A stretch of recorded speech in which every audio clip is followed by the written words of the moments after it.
Heeh, launching.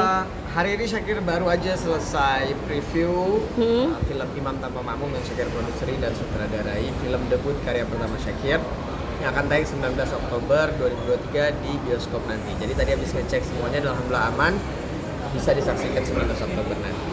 Oke, ini berarti first time kamu menyutradarai dan memproduksi atau seperti apa? Ini first time debut aku di bioskop.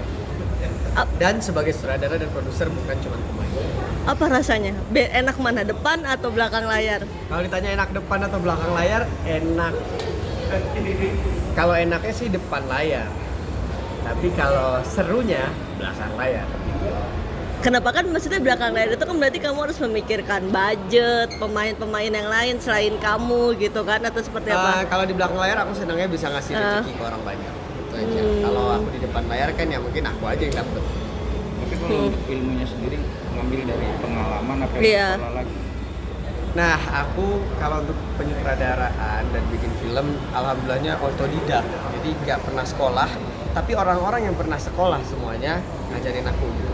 Ya senior-senior IKJ, aku sering lah berapa tahun belakangan ini, 5 tahun belakangan ini ya kumpul masih sama Pak Haji Deddy Mizwar, terus dengan beberapa senior-senior IKJ gitu ya kan. Jadi aku banyak belajar dari mereka aja, gitu, otodidak. Oke.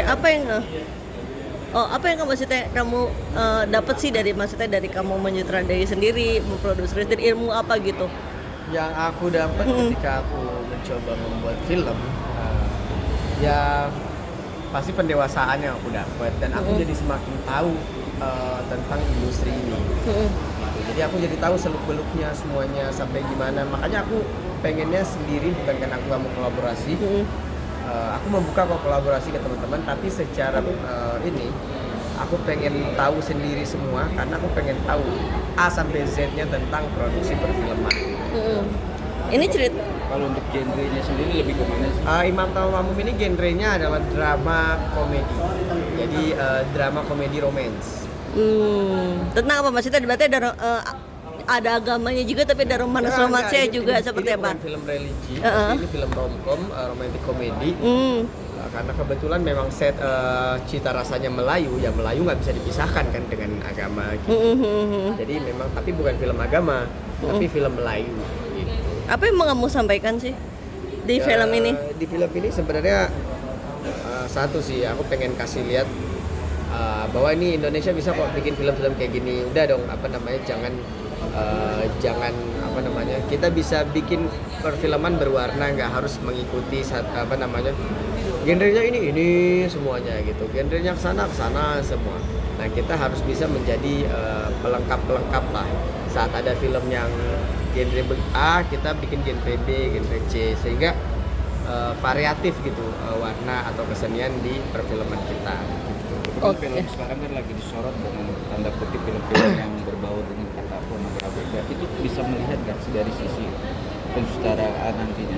Iya sih, memang sekarang udah mulai film-film kita udah berani menunjukkan vulgar segala macam. Selagi tepat ya, dan kalau bisa nggak ada itunya ya lebih bagus. Tapi toh pun ada, selagi tepat ya memang benar pihak bioskop harus menjaga siapa yang menonton, jangan sampai anak-anak diizinkan nonton gitu. Nah, tapi juga harus tepat di dalam ceritanya, jangan cuma hanya jadi pemanis gitu. Berarti kan kita balik ke zaman dulu kalau cuma jualan pornografi. Sekarang zaman sudah modern gitu. Banyak hal yang bisa kita lakukan di kesenian tanpa harus menjual dosa gitulah. Oke. Sedikit tuh mungkin yang kemarin agak sempat kontroversi di kamu yang Bung Karno Invent.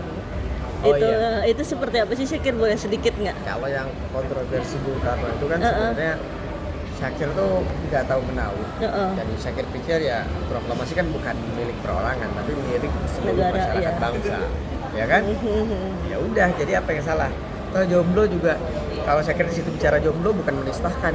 Kalau nggak ada jomblo, dulu siapa yang perang, ya kan? Dulu yang perang juga banyak jomblo. Jadi jomblo juga bagian dari kemerdekaan dan bagian dari masyarakat bangsa Indonesia. Jadi nggak ada yang salah.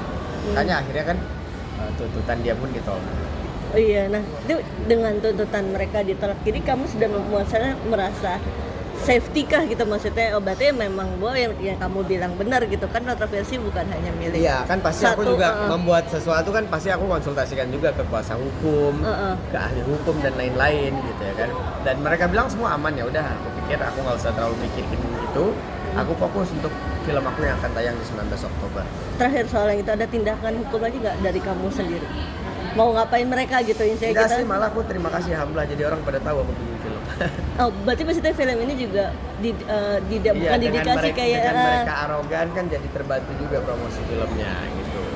Nah itu kan tinggal nanti kan orang bisa menilai sendiri ketika Oke. mereka nonton filmnya menistakan atau enggak. Gitu. Oke, balik lagi ke Alright. David. Ini kan sudah aktif di belakang layar. Nanti akan ada panggilan untuk sinetron atau nyanyi nggak? Tetap dong depan layar tetap. Kalau ini kan hobi aja. Kalau pekerjaan tetap di depan layar. Kayak aku tentu nanti ada beberapa proyek juga yang aku menjadi aktornya segala macam. Aku sih siap menjadi aktor, jadi sutradara. Aku pasti menempatkan diri lah. Enggak ketika jadi aktor aku ngedirect, enggak boleh, itu haram gitu ya. Aku juga nggak suka kalau lagi ngedirect terus ada aktor yang ngedirect aku juga nggak. Aku juga nggak suka. Gitu. Untuk keluarga sendiri libatkan nggak dari Hah? belakang layar ini? Keluarga dari Betul, keluarga betul. sendiri. Keluarga nggak ada yang tahu sih. Bahkan beberapa dari mereka Oh. awalnya kan menolak. Alasannya? alasannya Ya alasannya kan pasti dengan budget yang tinggi Iya. atau segala macam gitu. Jadi mereka awalnya menolak tapi akhirnya kemarin mendukung dan mendoakan supaya filmnya sukses. Oke. Dan ini kan di belakang layar sih. Ada nggak salah satu fans atau contoh sutradara yang Deddy Mizwar sih itu pasti jadi jadi satu panutan. Oke, dua pertanyaan terakhir. Fee-nya lebih enak mana nih? Gue lebih enak jadi produser lah. Bisnisnya IP-nya gue yang pegang ya kan. Iya, beda lah kalau pemain sekali bayar aja. Kalau ini IP-nya kan punya gue. Sempat bikin lo depresi iya, nggak sih? dia baru mau Hah? nanya, ya Sempat depresi bikin nggak? depresi nggak sih? Ya, waktu yang Film, kemarin yang masalah-masalah atasan dulu. Jangan gua, sutradara senior aja yang sampai masuk rumah sakit pas bikin film sendiri. Tapi alhamdulillah gua nggak sampai rumah sakit lah. Iya, Ya, iya. paling cuma sampai rumah. Sampai rumah. Iya, sampai rumah kan pulang kemarin gitu. Oke. Thank you. Thank you.